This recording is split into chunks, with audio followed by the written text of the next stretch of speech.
E no episódio de hoje, nós vamos falar sobre a solidão do homem gay.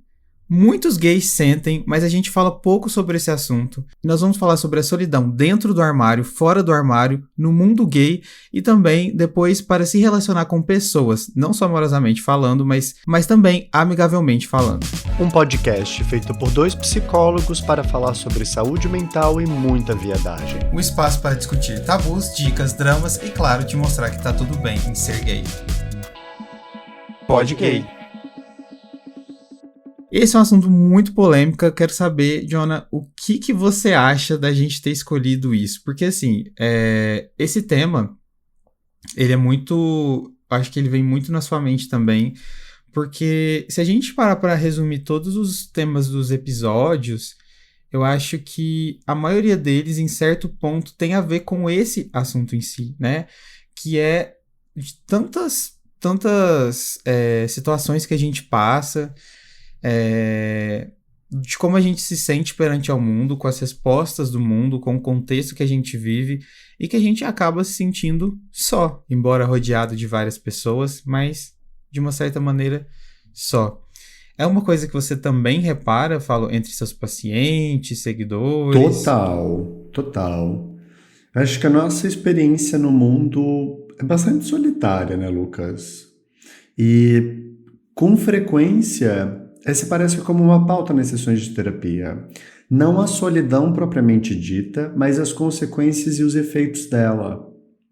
Porque, com frequência, por exemplo, nós temos a dificuldade de pedir ajuda, de falar para as outras pessoas sobre o que sentimos, de procurar novos grupos, validar as nossas escolhas.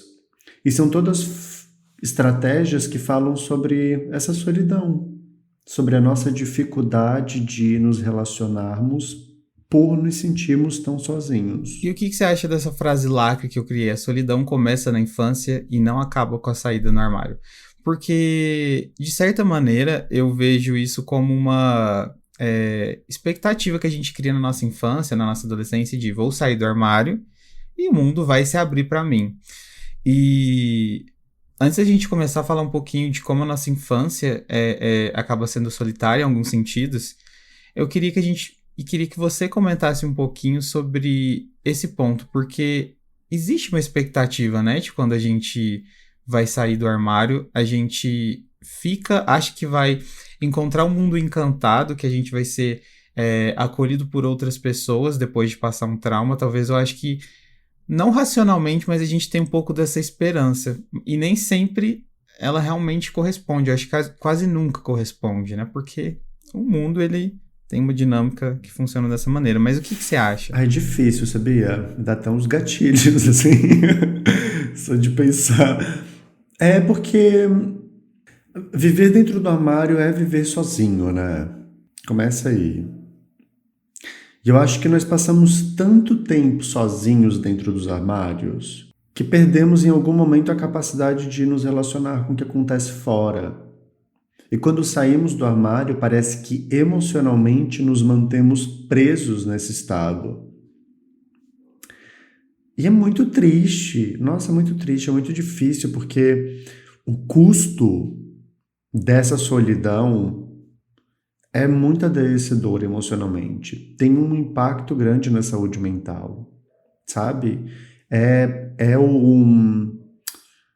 A base de complicações no futuro, como depressão, como ansiedade, como suicídio, partem desse lugar, partem dessa solidão. Então, acho que é muito sintomático dentro da comunidade, acho que é muito problemático também e extremamente necessário falarmos disso. Então, obrigado por trazer esse tema. Precisamos falar sobre. É um lacre, realmente. É um assunto muito importante.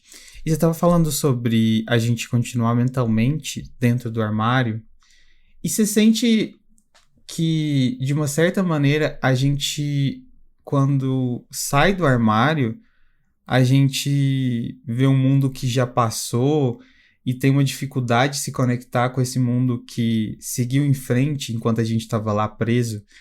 Porque eu tenho essa sensação que a gente pode falar adolescência tardia, a gente pode falar de dificuldade de sociabilizar e etc. Mas Uhum. eu sinto exatamente como eu acho a melhor metáfora que existe. Eu sinto que a gente fica no armário por tanto tempo e quando a gente sai, a gente não reconhece o mundo. Parece que todo mundo seguiu em frente, né? Uhum. Nós saímos do armário, mas parece que o armário não sai da gente, né? Exatamente. Acho que sempre ficam essas marcas, né? Essas poeiras que o armário deixou dentro de nós. Mas a gente tem que ser também olhar por um ângulo em que as coisas podem dar certo, que a gente não precisa ficar nesse lugar. O armário, ele acontece, a gente não pode apagar isso da história, da nossa história, mas a gente também pode conseguir viver fora dele de uma maneira mais saudável. A gente não precisa também ficar refém do armário para sempre. Porque essa metáfora é perfeita que você fez, porque eu vejo que quando a gente fica no armário, a gente perde a capacidade de se relacionar com as pessoas de uma maneira 100% segura, que a gente sinta seguro. A gente fica um pouco sem reação ao lidar com algumas situações que podem nos deixar mais vulneráveis, porque a gente ficou dentro de um armário, a gente está acostumado com outras situações. E e aí essa dificuldade de estar no meio das pessoas, isso gera um sentimento muito realmente de que você perdeu essa capacidade de se relacionar com as pessoas. Porém, com o tempo isso pode ser ajustado, né? A gente pode aprender o nosso lugar no mundo sendo homens gays de uma maneira saudável, de uma maneira equilibrada, né? E eu acho que é por isso que existe a terapia, acho que é por isso que existe os nossos Instagrams, nosso podcast, né? A gente não acreditaria, né? A gente acredita nessa nossa recuperação, nesse nosso reposicionamento no mundo. Mas agora a gente mas agora vamos focar um pouco no período dentro do armário, que é ali na infância, quando de uma certa maneira mais consciente ou não, a gente percebe que a gente é diferente, que a gente está dentro de algum lugar. Você consegue lembrar, você pessoalmente, em que momento assim da sua vida você começou a perceber que você talvez estivesse um pouco isolado em relação à sua orientação sexual, Nossa, uma John? boa pergunta, viu? Primeiro que eu não me percebi gay, né? Eu, a sociedade percebeu algo no meu comportamento e esses elementos eram alvos de ataque. O meu jeito afeminado de falar, o meu jeito de ser. E aqui eu vou botar afeminado não porque eu gosto dessa expressão, mas porque eu acho que fica mais fácil de quem está acompanhando poder saber do que exatamente estou falando, né? Mas todos esses conjuntos de comportamentos que me faziam ser diferente do que era esperado do modelo padrão. Eu acho que colocar isso de uma forma muito melhor, porque meninos héteros que também não participavam desse modelo também sofriam um ataque. Mas falando da minha experiência especialmente, eu lembro que eu era criança ainda e percebia que as outras crianças e que as outras pessoas não entendiam o que era a experiência de sofrer bullying por ser gay. Eu lembro de uma vez, Lucas, eu devia ter uns 7 anos de idade, um dia eu virei para minha tia e falei, tia, na escola estão me chamando de viado. E isso, na verdade, era parte do que acontecia, porque eu também apanhava. Mas eu só compartilhei com ela essa parte da história. E aí ela me deu uma resposta que ficou muito marcada. Ela me disse algo como, na próxima vez que te chamarem de viado, abaixa as calças e mostra para eles. Tá aqui o viado. E eu me lembro que aquilo foi muito marcante, não por causa da resposta que ela me deu, embora a resposta tenha sido questionável, mas porque aquilo me mostrou o quanto ela não entendia o que significava. O quanto ela entendia... o quanto ela não entendia o real problema. Baixar as calças e mostrar o meu pau para aqueles meninos não ia diminuir o preconceito que eu ia sofrer. E, na verdade, achar que isso era o que ia resolver, na verdade, era parte do problema. E essa é uma das primeiras memórias que eu tenho, Lucas, de lembrar do como era sozinho, do como eu estava sozinho. Porque depois dessa época da minha vida, entrou a puberdade, isso só ficou mais evidente. Então, foi isso. E sabe o que é o pior? Quando você começa a passar por essas situações, e a gente passa muito precocemente, né? Eu falo da gente estar em situações de nos questionarmos em coisas que a gente não deveria se questionar nesse momento de vida, né? A gente deveria estar aprendendo quem a gente é primeiro, reconhecer que a gente é um ser humano, a gente está nessa fase ainda. Mas como a gente já passa por esses momentos muito difíceis, com bullying, com estar afastado da família, porque as pessoas percebem às vezes, ou elas tentam brigar com a gente, ou tentam dar aquele famigerado toque, né? Tipo, não faz isso, você tá muito afeminado. Que isso, de uma certa maneira, vai criando na gente uma dificuldade de relacionar com outras pessoas, mesmo que sejam pessoas que não nos afetaram diretamente. Por exemplo, e agora eu vou falar uma coisa bem pessoal minha, da minha vida. Eu nunca sofri tão diretamente um preconceito de homofobia. Eu não lembro. Eu sofri muito pelo meu corpo e tudo mais, mas eu era extremamente contido. Eu acho que eu não consigo lembrar muito bem, mas em algum momento eu percebi isso e já me contive.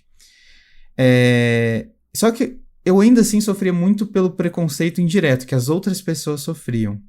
E eu entendi que aquilo eu teria que me resguardar. Isso me faz perder uma confiança tão grande na relação com as pessoas que eu me deixei muito sozinho. Aliás, eu fui colocado nesse lugar, né?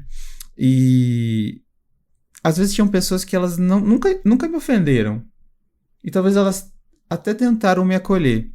Mas eu não conseguia me abrir para elas. Eu não conseguia criar uma relação assim de amizade muito forte, porque eu senti que eu estava escondendo algo, e era algo que para mim era tão precioso e que ao mesmo tempo eu estava com tanto medo das pessoas tocarem e machucarem nesse algo, que eu era amigo até certo ponto, né? A pessoa entrava na minha vida até certo ponto. E eu tenho amigas de escola, né? E me tiraram do armário com 18 anos. E eu conheci essas pessoas com 10 anos. E são pessoas que desde o início eu era bem próximo. Só que eu realmente, e isso até essas pessoas falam, eu só me aproximei delas, fui tipo amigo, elas conheceram realmente todo o meu lado, né, de ser, depois, assim, um ano depois que me tiraram do armário, porque eu não permitia. E foi um processo até realmente me deixar 100% à vontade perto das outras pessoas, né, um processo que, sei lá, terminou ontem, ou talvez até continue, né, e aí eu fico pensando que a vida no armário, ela vai construindo esse bloqueio já, em que por mais que a gente goste de uma pessoa e queira confiar nela, a gente tem um certo receio. A gente tem esse certo receio. Então é muito difícil, e por isso eu vejo tantas pessoas e tantos homens gays e LGBTs no geral que têm dificuldade de criar laços mais íntimos com as pessoas, né? Por medo mesmo. Uhum, uhum. Porque facilmente pode ser alvo de ataque, né, Lucas? Eu sempre digo que as nossas experiências de homofobia não começam na escola, começam dentro de casa. Todo gay já escutou e já se frustrou por ter escutado algo que foi doloroso vindo de uma pessoa próxima e importante. Então, parece que é inevitável escondermos e termos medo de compartilhar e de que essas pessoas saibam mais de como funciona a nossa vida e de como pensamos realmente. Porque muita gente aí fora trata isso, né? Ser um gay trata a homossexualidade a partir de um prisma de muito julgamento, de muito preconceito e de muita ignorância, muita falta de informação e muita informação distorcida. Então, é um problema. Quantas vezes você sentiu que você podia conversar com as pessoas e que alguém realmente compreendia a sua experiência de mundo? Nós só conseguimos fazer isso quando alcançamos uma certa independência financeira, depois da adolescência, lá perto dos seus 18, 20 anos de idade. Para mais. E o que eu faço com todo o resto do tempo? Enfio no cu, porra? Entende? Então, onde que eu tava nesse resto do tempo? Eu precisei encontrar alguma forma de manter a minha sobrevivência emocional. Eu sempre falo isso, as pessoas às vezes tratam viver e sobreviver sempre no aspecto físico, mas esquecem que o psicológico e emocional também demanda esforço. E sobreviver fisicamente já é uma questão no Brasil. Você pode estar beijando alguém no meio da rua e vem um maluco com uma lâmpada de tacar na tua cara. Como já tivemos inúmeros casos registrados de pessoas que foram agredidas. Agora imagina sobreviver emocionalmente quando os ataques acontecem dentro de casa, dentro da família, por exemplo. Que seria, hipoteticamente, o lugar de conforto, né? Que deveria ser um lugar de conforto, exato. E às vezes a violência ela é tão cretina que mesmo a família suspeitando, e eu estou fazendo aspas aqui, suspeitando de uma homossexualidade, não tem coragem de falar e conversar diretamente com o menino ou com a menina que seja, e começa a jogar indiretas. Quando aparece matéria sobre homossexuais na televisão, faz um comentário que é agressivo, e isso também me ataca, isso também me afeta. A homofobia não precisa ser comigo para me agredir. Sabe? Tipo, eu hoje, por exemplo, hoje mesmo, eu estava vendo uma matéria de um casal de lésbicas aqui na minha cidade que foi agredida dentro do ônibus. E aí eu fiquei chocado porque eu falei, poxa, podia ter sido eu, sabe? Facilmente poderia ter sido eu. E o quão confortável eu fico de demonstrar afeto em público, lembrando que isso é uma realidade, é uma possibilidade. Sabe? Quantos de nós se reprimiu e se escondeu, como tu estás trazendo, não porque fomos vítimas de preconceito diretamente, mas porque vimos outras crianças serem. Sabe? Vimos o gay da escola sendo. Outros meninos sofrendo homofobia. Eu lembro de quando eu estava na escola, eu devia ter uns 12 anos de idade, nós participamos de uma gincana de todas as turmas no final do ano. E daí uma das provas era a apresentação de um número musical. E na minha sala nós fizemos um cover de Rebelde. Eu dancei na sala. Eu fui o único menino que quis dançar na sala. E tinha um outro rapaz, hétero, que participou de todos os ensaios porque ele adorava dançar. No dia da apresentação, minutos antes da gente entrar, ele não quis, que ele ficou com vergonha. O que iam pensar dele, sabe? Quando a gente fala de homofobia, a sociedade inteira é prejudicada. E a homofobia também impediu que ele pudesse dançar ali. Então, isso também tem um impacto. Porque quando eu fui me apresentar, eu não estava só com vergonha porque eu estava sendo visto. Tinha uma vergonha de saber que aquelas pessoas que estavam sentadas lá estariam me julgando. E estavam. Então, acho que a nossa solidão, ela passa por aí. Ela também funciona como uma estratégia de sobrevivência emocional. É parte do nosso adoecimento, mas é também uma estratégia. Faz sentido? Faz muito sentido. Foi bem bonito seu relato, viu? E naquele Obrigado. momento impediu ele de dançar. E aí você pode ter certeza que na vida adulta impediu ele de expressar o sentimento, de ser vulnerável.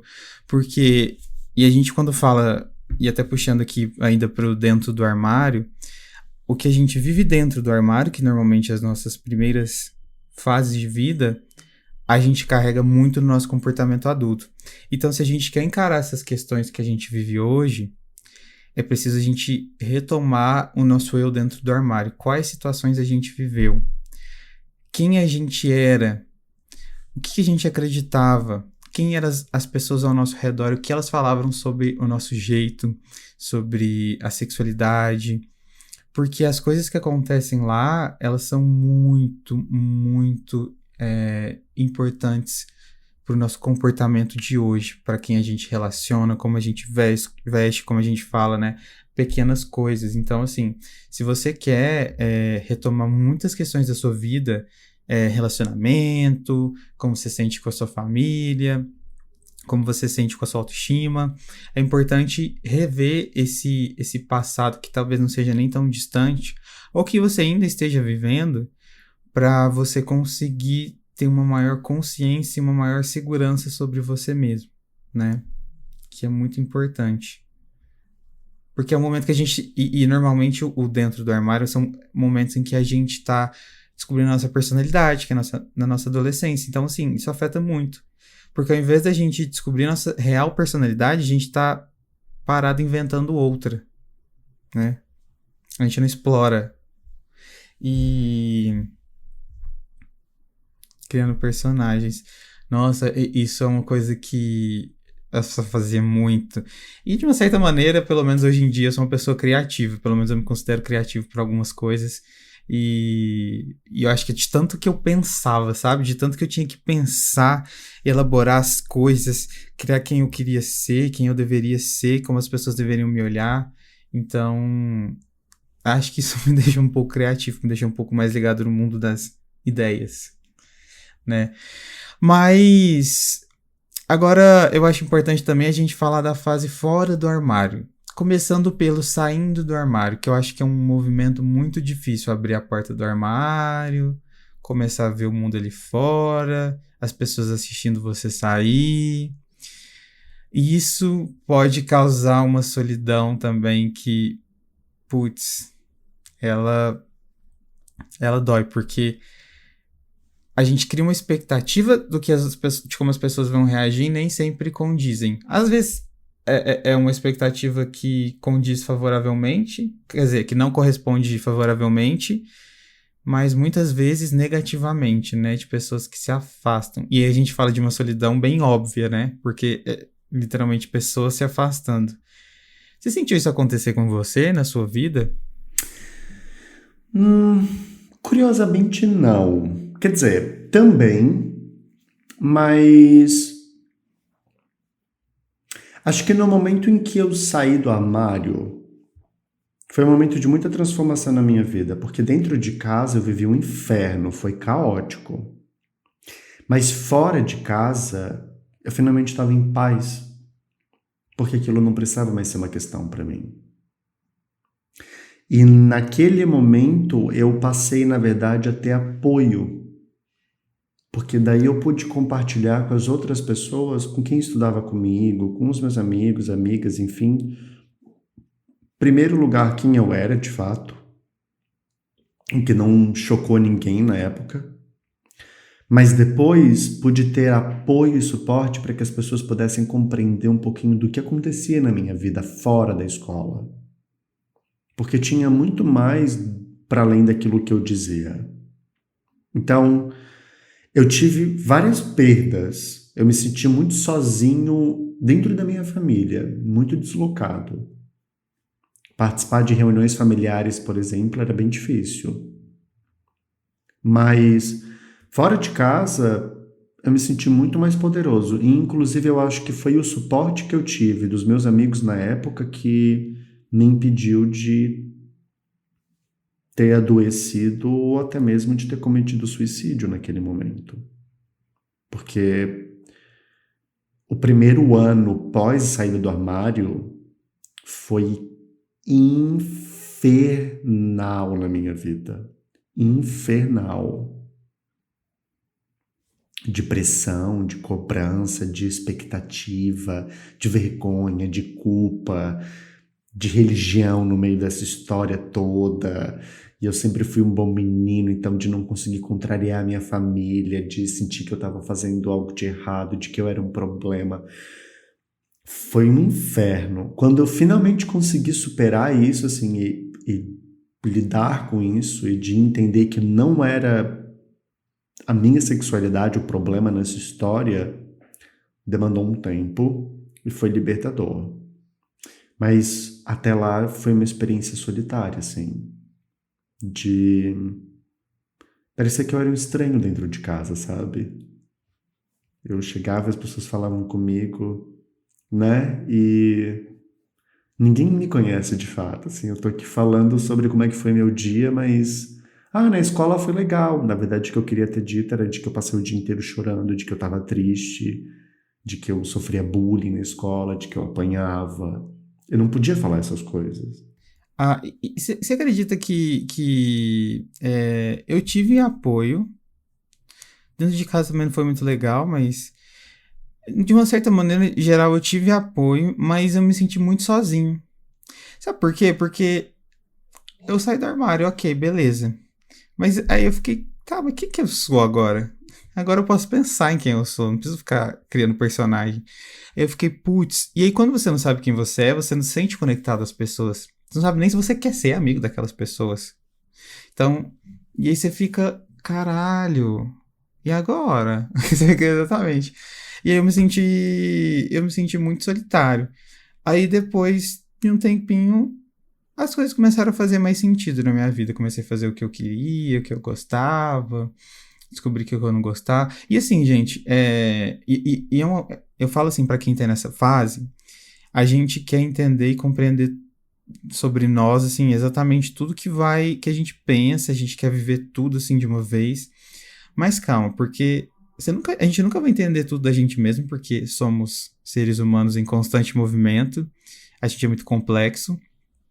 E as coisas vão sendo vividas de acordo com as suas necessidades, de acordo com os seus movimentos. Então, respeita isso também, né?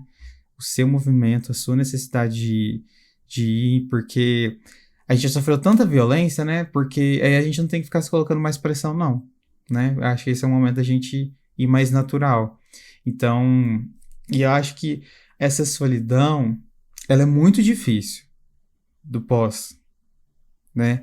Mas ao mesmo tempo ela é muito importante, que é o momento em que você vai falar, ok, quem eu vou ser agora?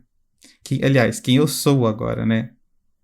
Porque o quem vai, não quem vou ser, quem eu sou agora.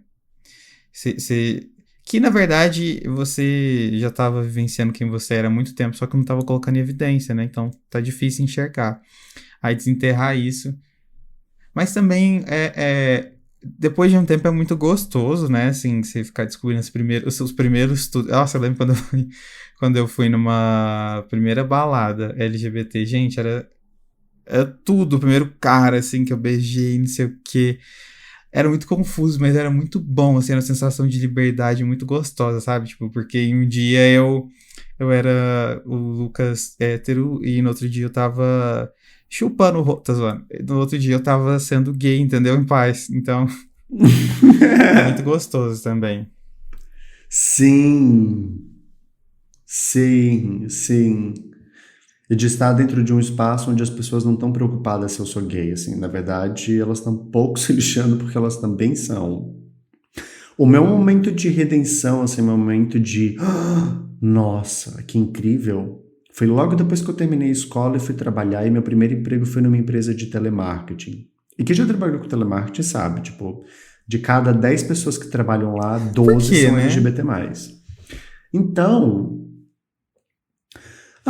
eu acho que por um motivo muito óbvio. Porque quando empresas de telemarketing, em primeiro lugar, não demandam experiência de trabalho, elas contratam todo mundo. Esse é um ponto importante. Depois, porque não trabalhamos com imagem, né? É só a voz. Então, se eu sou travesti, por exemplo, não faz diferença. Eu lembrei de um Porque o relato que de uma importa é pessoa minha trans voz. falando sobre isso. E tipo, eu, por exemplo, tenho uma voz meio rouca, assim, que dá uma aparência mais grave. Então, para muita gente, não parecia, sabe? Entre aspas aqui de novo, não parecia gay. Isso era irrelevante. O que valia era a minha lábia.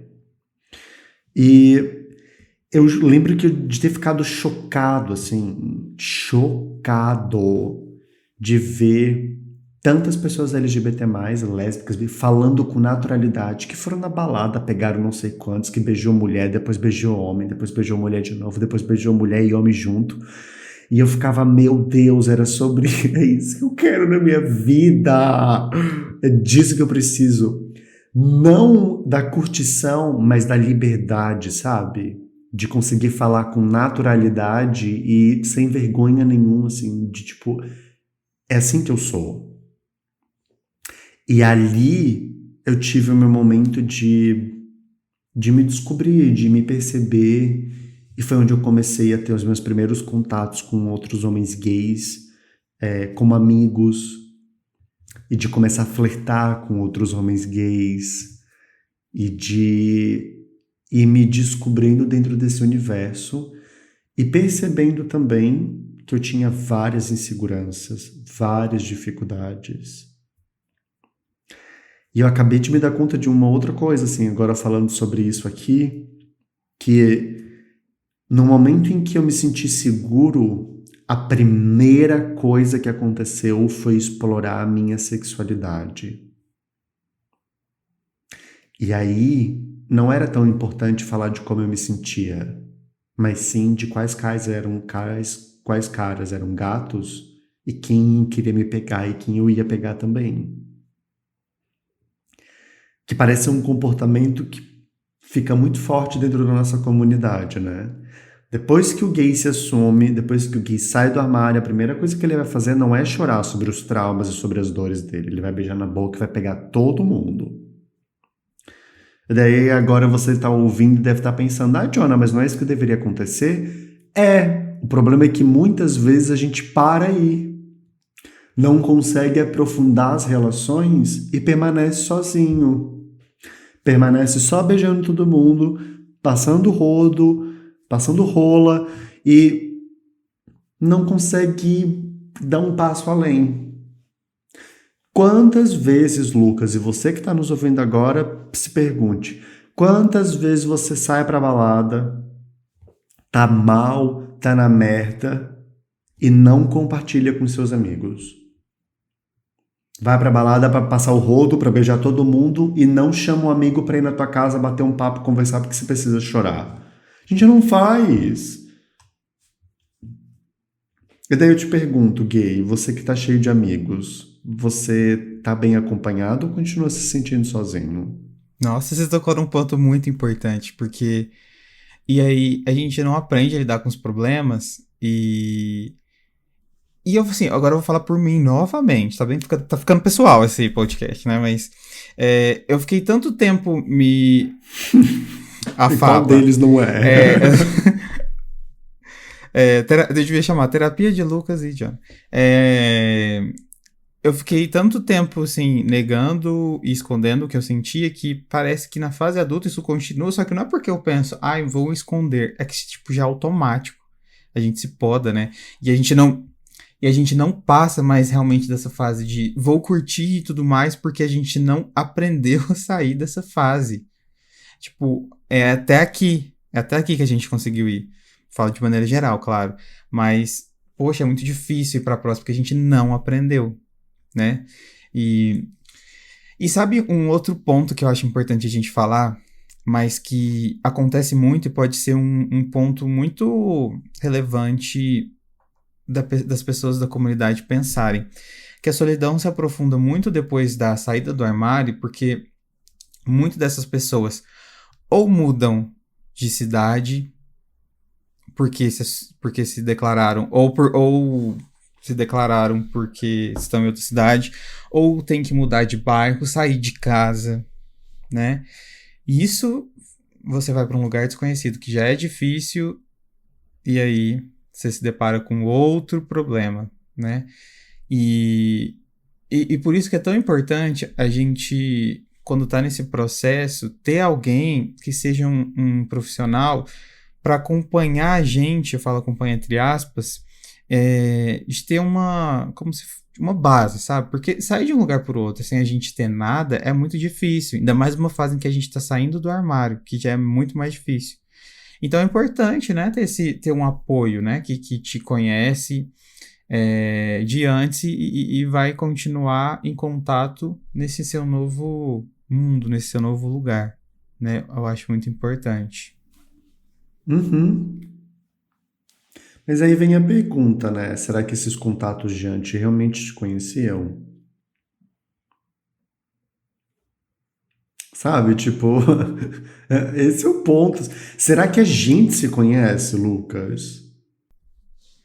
Mas eu falo, Jonah, no sentido de ter um contato que seja com um amigo, que seja com um profissional, que, embora seja algo que você também esteja construindo, porque é o que eu falei, a amizade ela é afetada, você ainda tem ok, estou transicionando de fase, entendeu? De ter, tipo, um mero apoio, uma mera alguém, sei lá, para você ir atrás, porque eu sei que é muito difícil, né? Ah, eu entendi, amigo. Eu só quis polemizar aqui um pouco porque o É pod sobre gay também é sobre brigas. isso.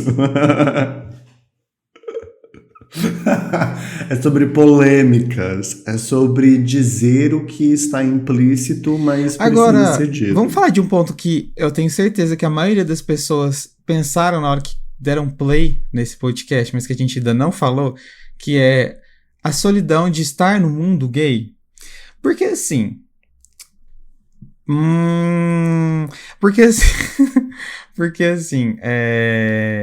Todo mundo reclama. Ah, porque o mundo gay não presta, que não sei o quê, ninguém quer saber de nada, todo mundo descompromissado, blá blá blá. Mas eu vejo um certo ponto, que eu acho que é um dos pontos, né? Eu acho que existem vários. Quando você sai de onde você vivia, das relações que você tinha, você já via defeito em tudo, porque de fato aquilo te fazia mal. E aí quando você vai para digamos, um novo mundo, metaforicamente falando, você vai esperar o quê? Um mundo acolhedor, porque os LGBTs, os gays vão te amar, vai ser um lugar super legal, que você vai se sentir acolhido e vai ser tudo de bom. Só que, só que, KKK crying. gente, da mesma maneira que a dinâmica entre pessoas héteros, ela é humana, cheia de falhas, cheia de questões, gay também vai ser. Ainda mais de pessoas que passaram por situações difíceis como você, né? Então, assim, imagina, você não vai achar um mundo perfeito. E eu acho que esse é o maior baque, porque é a decepção, é a frustração depois de tanta luta. E eu acho que por isso que muitas pessoas falam mal da comunidade LGBT e do mundo gay, especificamente, porque elas falam. É um desencanto, sabe? É uma frustração, porque elas já sabiam que aquele mundo que elas estavam, tipo, já não tava dando muita coisa, né? Tipo, já tava machucando. Mas aí elas terem a expectativa de ir para um novo lugar, com novas pessoas, e mesmo assim não se sentir acolhido, sentir que você é visto pela sua beleza física e não sei o quê, dependendo de determinado grupo com quem você se relaciona, isso é um desencanto, aí você sente como se fosse sem saída, né? Eu acho que é se sentir, não significa que você não tenha. Mas, e aí você perceber que o mundo LGBT não é perfeito, putz, que tristeza, né? Sim. E perceber, inclusive, que dentro da comunidade nós temos várias das nossas inseguranças e traumas reforçados, né? Porque, porra, bicho, eu já sofri um monte de bullying pelo meu jeito de ser. E daí eu vou pra uma balada gay e fico me sentindo julgado porque eu não tenho um corpo malhado. Vai se fuder. Era a última coisa que eu precisava. Eu precisava de alguém que me desse um abracinho e me desse uma mamada, louca. Mas Sim. eu precisava de, tipo, de acolhimento, sabe? E não de mais motivo para sentir vergonha e sentir raiva e medo e insegurança sobre quem eu sou. Eu acho que é aí que nosso buraco aperta. Nesse intervalo de tempo onde a gente se depara com uma comunidade que, por conta de toda a sofrência, de toda a violência, de tudo que já passou, individualmente, coletivamente se organiza de uma forma solitária. Porque é isso, né? É muito louco como eu vou para baladas. Agora não mais, porque isso também acontece. Só que hoje eu produzo conteúdo na internet.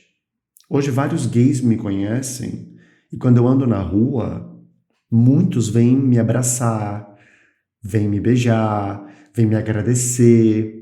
São super carinhosos e fofos comigo e sem nenhuma conotação sexual, tá? Tipo, só realmente de agradecer e de ser gentil. Mas eu lembro que quando isso não acontecia, e não faz tanto tempo assim, eu ia para as baladas me sentindo super desconfortável, porque parecia que eu estava ali, num lugar cheio de gente, mas eu não era visto. Tipo, que ninguém estava um pouco se fudendo para como eu estava me sentindo. E de fato não estavam. As pessoas estavam um pouco se fudendo para como eu estava me sentindo, porque elas estavam um pouco se fudendo para como elas se sentiam também. Uhum. É. Porque a nossa experiência dentro do armário é justamente isso, de encontrar estratégias para evitar entrar em contato com como nos sentimos.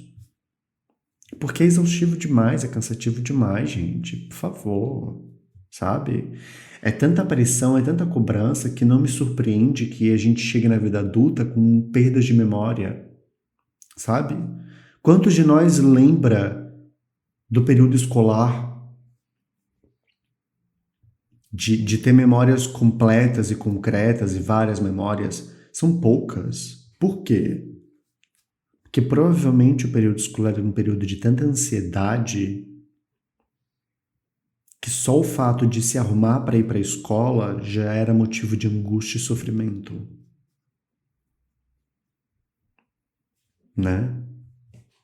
Então, como não ser sabe? Como não ser sozinho?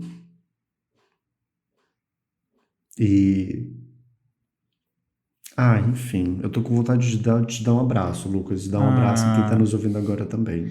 E é muito interessante o quanto isso o quanto a gente se sente sozinho é tão explícito que a gente cria grupos e subgrupos e submundos dentro da comunidade gay. Tem os ursos, tem os não sei o que, tem aqueles. E sabe a necessidade de pertencimento que a gente tem? Só que não é um pertencimento que, pelo menos eu não vejo que é algo realmente que vai fazer diferença, porque assim, as pessoas também, elas têm um olhar muito de procurar sem elas se perceberem, porque elas não sabem o que elas gostam, elas não acostumaram a se entenderem, e aí elas querem que as outras pessoas supram isso nelas. Então elas nunca vão conseguir entrar num grupo em que tenha valores parecidos com o dela, uma mente... Eu não tô falando de você só relacionar com pessoas que pareçam e tenham a mesma mentalidade que você. Vai se aproximar de pessoas que tenham valores em comuns, isso é do ser humano, isso vai acontecer com qualquer pessoa. E aí você acaba se relacionando com pessoas que você quer que acabem suprindo aquelas suas necessidades, né? Que você nem entende direito quais são. Geralmente são pessoas em que você vai ser rejeitado, e aí a gente tem a tendência, o ser humano, a generalizar todo o comportamento que a gente vivenciou para tudo. Então, a comunidade gay não presta, a comunidade gay só preocupa com beleza, blá blá blá, e aí a gente não acaba tendo. E a gente acaba se sentindo mais solitário ainda, né? E eu sempre falo, né? Todo mundo fala mal do mundo gay, porque não sei o que, ninguém quer relacionar. Só que as minhas DMs são cheias de gente falando a mesma coisa. Eu falo, gente, eu vou dar a senha do meu Instagram pra vocês, porque aí vocês, sabe, se conversem, porque como é que pode, né? Como é que pode? Acho que a resposta, Lucas, parte dela nós estamos trazendo aqui, né? De todas as causas de como isso aparece individualmente. Mas acho que uma resposta também do como isso opera dentro da comunidade é pensar o como, na vida adulta, nós temos dificuldade de assumir a responsabilidade do nosso próprio comportamento e de como nós participamos dentro da manutenção desse sistema, sabe? Eu vejo muitas vezes as pessoas olhando para fora e falando, porque a comunidade gay só se preocupa com o padrão, por exemplo.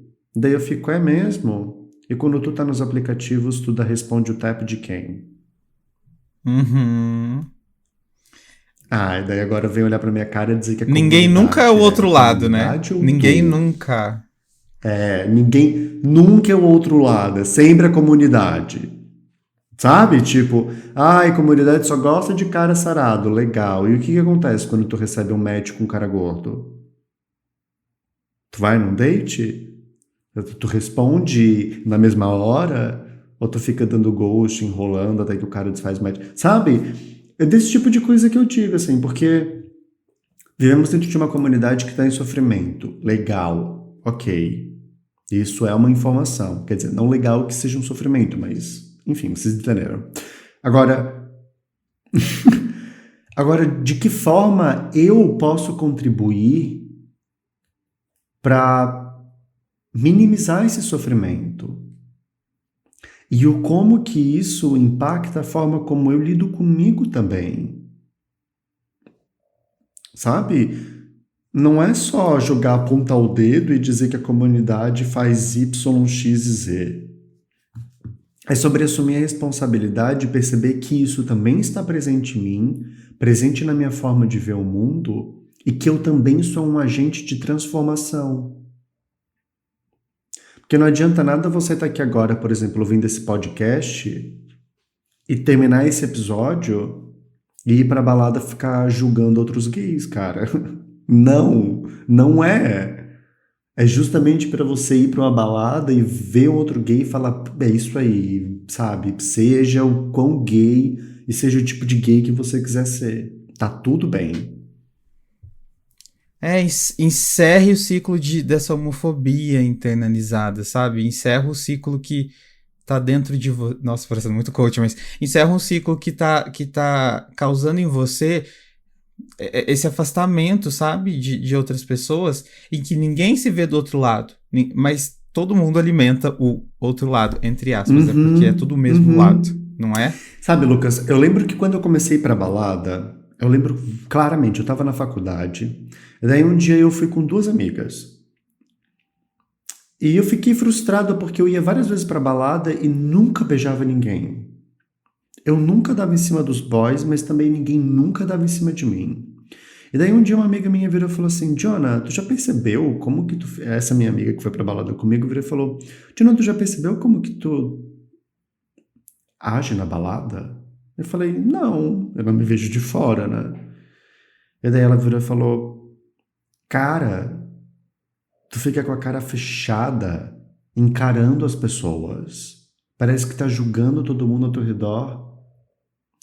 Internamente, na verdade, eu estava em pleno desespero e pânico, morrendo de vergonha. Mas por fora, a imagem que eu passava era de alguém que estava ali, tipo, super arrogante. E no momento que ela me falou aquilo, foi um clique enorme, porque ela virou e disse, como que tu espera que um cara vá dar em cima de ti se tu se comporta desse jeito? E eu estou usando essa minha experiência para falar sobre isso, porque muitas vezes nós falamos de nos sentirmos sozinhos e da solidão gay, Lucas, mas esquece que nós também temos um papel importantíssimo de afastar as pessoas e não permitir que elas cheguem. E nós fazemos isso afastando as outras pessoas, sabe? Não dando espaço para que elas estejam aqui. Porque, poxa vida, sabe? Nos lugares que você frequenta, nos espaços que você está, você é um tipo de pessoa que se coloca aberta, disponível, acolhedora, compreensiva, afirmativa, ou você é mais uma pessoa homofóbica que critica, que julga, que causa vergonha, que causa medo e que limita e que reprime as outras pessoas e os sentimentos dela e o que elas pensam e como elas se expressam e como elas agem, como elas se sentem no mundo. Porque é isso. Se você... Ai, falei demais.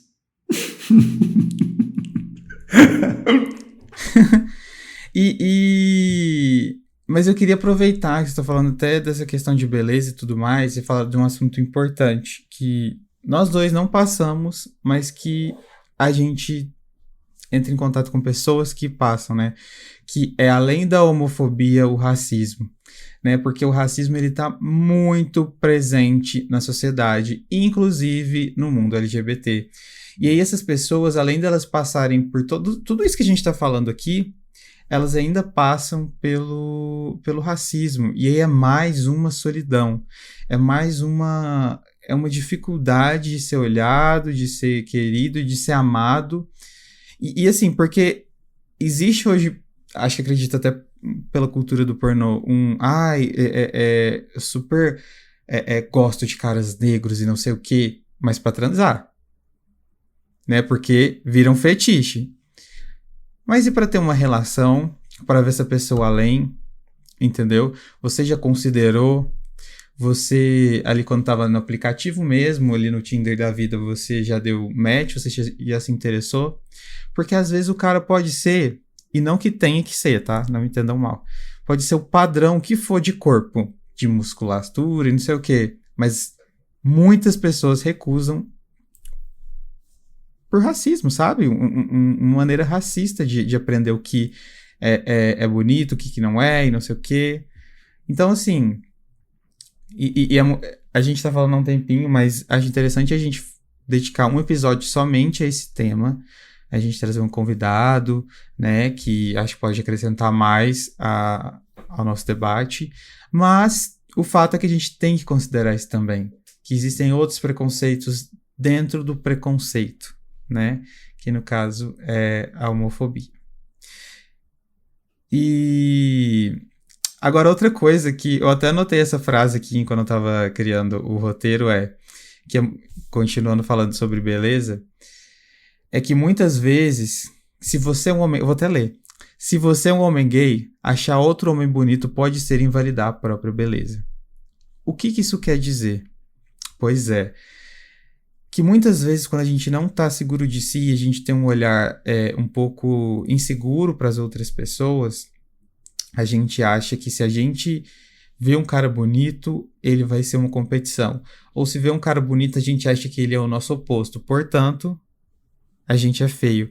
Então muitas vezes a gente tem essa dúvida de eu gosto do cara, mas será que eu gosto ou será que eu tô sentindo um pouco de inveja, de admiração? Será que eu tô atraído ou será que...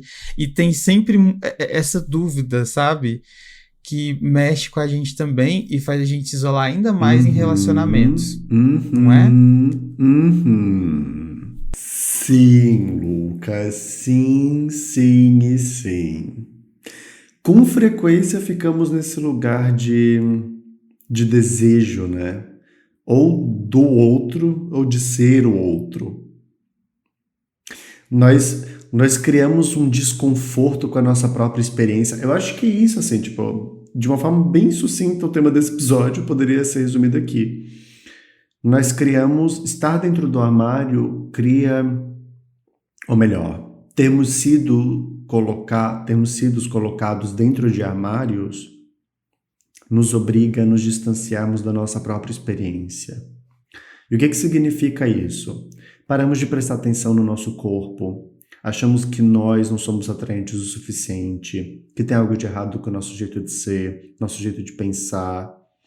E todas essas coisas que quando crescemos, chegamos na vida adulta completamente inseguros, com uma necessidade de validação externa enorme. E talvez a minha maior preocupação, eu acho que a pior parte, é escondendo a real beleza que nós temos. Que é isso? Que é esse jeitinho meu de ser, esse teu jeitinho de ser, e que faz com que eu seja o Johnny, você seja o Lucas, e você que está nos ouvindo seja você que está nos ouvindo. Um beijo. Então, é muito louco. Esse tema mexeu comigo. Ele abrange muita coisa, né, a amiga? vontade de pegar todos os gays que estão ouvindo esse episódio agora e abraçar, sabe? Botar todo numa rodinha e fazer um abraço coletivo. Ai, que gostoso. Também pensar que tem tanta gente por aí sentindo mesmo que a gente, né? Olha, gay, se você escutou esse episódio até aqui e se identificou, um abraço, tá? Um abracinho pra você. Um beijo. E vai ficar tudo bem. Eu prometo. A gente vai morrer todo mundo no final, mas vai ficar tudo bem.